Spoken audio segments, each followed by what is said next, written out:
Welcome back, everybody, for another deep dive into today's global news. We've got a lot to unpack today. Definitely a lot going on. So let's jump right in.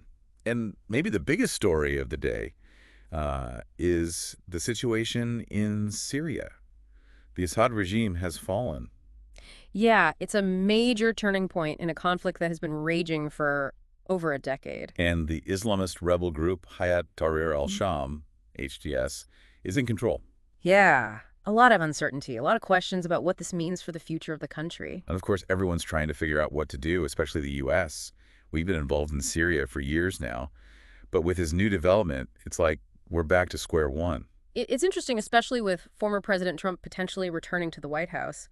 His stance on Syria was always a little, well, mixed, wasn't it? On the one hand, he said it wasn't our fight, but then on the other, he authorized airstrikes against ISIS and even launched missiles after those chemical weapons attacks. Yeah, and don't forget about the sanctions. He ramped those up too. Right, and then of course he also withdrew troops, which really threw a wrench into things. So it'll be really interesting to see how he approaches this new situation if he is back in office. A lot of people are wondering if he'll keep supporting the SDF, the Kurdish Arab Alliance that's been fighting alongside the U.S.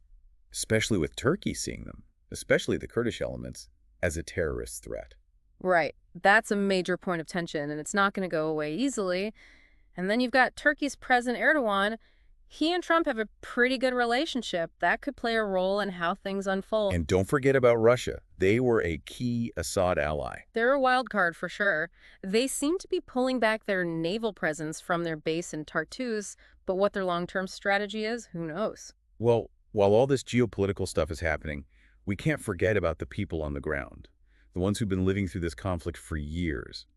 The fall of the Assad regime is giving some of them a chance to speak out about the things they've endured, like the chemical attacks. Those testimonies are really tough to hear, but they're so important.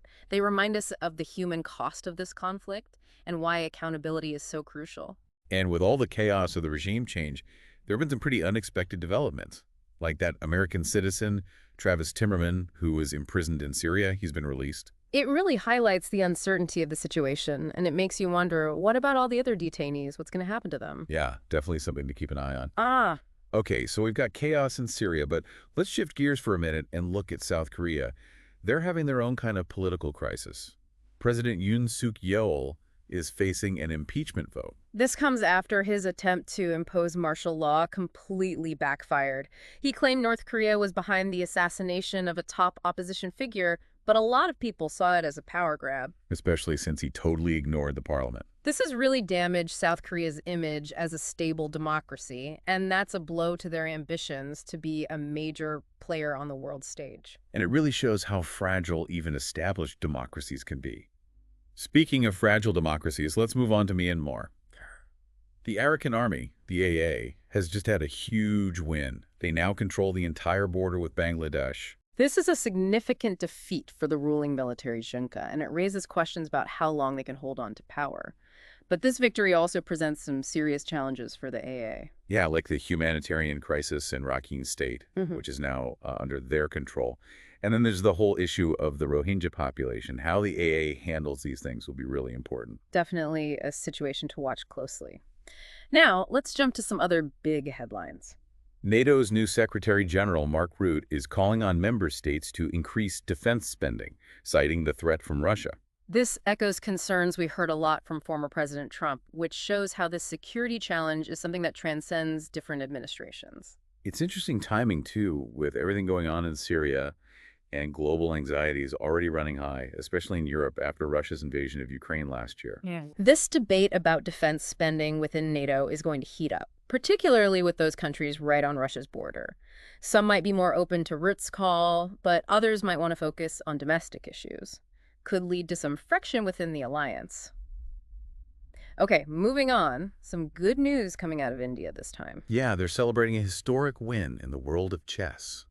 18-year-old Gukesh Damaraju just became the youngest chess world champion ever. Beat China's Ding Liren in a nail-biter of a match. It's huge for Damaraju, of course, but also for India as a whole. It really shows India's rising global influence, and not just in the usual areas like economics and tech. Exactly. They're making their mark in intellectual pursuits, too. Pretty inspiring for young people everywhere. From young champion to, Well, more political turmoil, this time in France. President Macron is about to appoint his fourth prime minister this year. Can you believe that? Fourth one. It's after that no-confidence vote took down Michel Barnier. This revolving door of prime ministers really shows how unstable Macron's presidency has been. Makes you wonder how effective he can be. Yeah, it highlights the difficulties leaders face in these increasingly divided political landscapes. It's happening all over the world. While everyone's focused on Syria, Israel is quietly taking advantage of the chaos. They've been launching strikes on Syrian military assets. Trying to prevent weapons from ending up in the wrong hands, like extremist groups or Hezbollah. Smart move strategically, but it's definitely drawn criticism for violating Syria's sovereignty. It's a delicate balancing act for Israel. They've got to protect themselves, but they also don't want to escalate tensions in the region. Meanwhile, President Biden has been busy with his pardon power. He's issued 39 pardons and commuted the sentences of almost 1,500 people. And that sparked some debate, especially since some of those pardons went to people convicted of white-collar crimes. Raises questions about whether justice is applied equally. It really highlights how complicated criminal justice is and how people have very different views on second chances and what they mean. Switching gears completely, over in Australia, the state of Queensland just lowered the age of criminal responsibility for serious crimes. It's now 10 years old. This is really controversial, and a lot of people are condemning it. They say it violates international law and ignores children's rights. Pretty stark contrast with what Biden's doing with pardons, huh? Shows you how differently criminal justice is approached around the world. And from Australia, we go to the world of tech. Mark Zuckerberg's Meta just donated $1 million to Donald Trump's inauguration fund. Wow, didn't see that coming. Especially after all the criticism Trump's leveled at Facebook in the past. Maybe this is Meta trying to smooth things over with the incoming administration. It's a reminder of how much influence big tech has and how they're willing to play the political game. And lastly, let's head up to Canada, where the assisted dying rate has hit a new high, 1 in 20 deaths. It's raising questions about how the program's been expanding and all the ethical concerns that go along with it. Supporters emphasize individual choice, but critics are worried about safeguards and potential misuse. This is a big issue. It gets to the heart of how we think about end-of-life care and how much we value human life. And finally, a reminder of the violence plaguing parts of Mexico. A judge was shot and killed outside a courthouse in Acapulco. That's awful. Just a brazen act of violence really highlights the security challenges in that region and the risks faced by people who are just trying to uphold the law. Okay, now let's touch on a couple of developing stories. In Pennsylvania, they've arrested a man, Luigi Mangione, for the murder of United Healthcare CEO Brian Thompson. This is a high-profile case, and everyone's already talking about Mangione's possible defense strategies.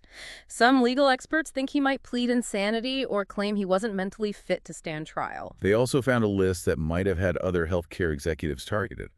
Raises concerns about copycat attacks and the safety of people in corporate leadership. This is going to be all over the news for a while, and it could have implications for both the healthcare industry and the legal system as a whole. Okay, let's shift back to the Middle East. Reports are coming out that Israel and Hamas might be in talks. Trying to get those hostages released from the October 7th attacks. Little bit of hope in a really tough situation. It's unclear how likely a deal actually is, though. The details are still fuzzy. Yeah, this is incredibly complex, and the stakes are incredibly high. Okay, so we've covered a lot of ground today, right? From Syria falling apart to wins in chess to assassinations and pardons. But before we wrap things up, I wanted to look at a few stories that you might not think are connected at first, but I think they show us some of the bigger trends that are happening around the world. Yeah, I see what you mean. Like, you've got President Biden issuing pardons, and then you've got Australia creating this new law that lowers the age of criminal responsibility. Seems like opposite ends of the spectrum, but they both bring up this question of, well, how do societies balance punishment with rehabilitation and second chances? Right, like where do you draw the line? With Biden's pardons, some people are saying that it shows how wealth and status can influence the justice system, especially since some of those pardons went to people convicted of financial crimes. And in Queensland, lowering the age of criminal responsibility to 10 years old, that's got people really worried. They're saying it's basically criminalizing kids instead of trying to understand why they might be acting out in the first place. Both situations really bring up this question of what does justice actually look like? Yeah. And how do we make it fair for everyone? It's a tough question, and it's not getting any easier with all the inequality in the world. Not to mention people being scared of crime and all the problems with injustice systems everywhere. And speaking of complicated issues, let's circle back to Meta donating to Trump's inauguration fund. Hmm. I mean, didn't Zuckerberg and Trump used to be at each other's throats? Yeah, it was pretty public. So this donation really makes you think about the relationship between big tech companies and politicians and how much sway these companies actually have. And you have to wonder, are there conflicts of interest here? And this ties into another story we talked about, Canada's rising assisted dying rate. Hmm. They're wrestling with all these ethical questions about assisted dying, and it's something that's happening all over the world. Yeah, it's like they're setting a precedent that other countries could follow as they start thinking about similar laws. What seems like just one country's issue could end up having a global impact.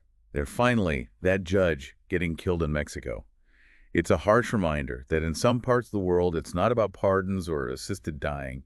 It's about basic safety and justice. While some countries are having these high-level debates, others are just trying to make sure people are safe and that the law is upheld. A really sobering thought. So I guess what we're saying is today's deep dive has taken us everywhere. We started with Syria's political earthquake, talked about everything from chess to murder, and ended up with some really deep questions about justice, power, and even life and death. Yeah, it's all connected, right? It's about connecting those dots and getting a sense of the bigger picture and understanding what's shaping our world. So we hope you'll keep digging into these stories, find different perspectives, stay informed, and keep up with everything that's going on in this crazy world. That's the key. Keep asking questions, keep exploring, and keep diving deep.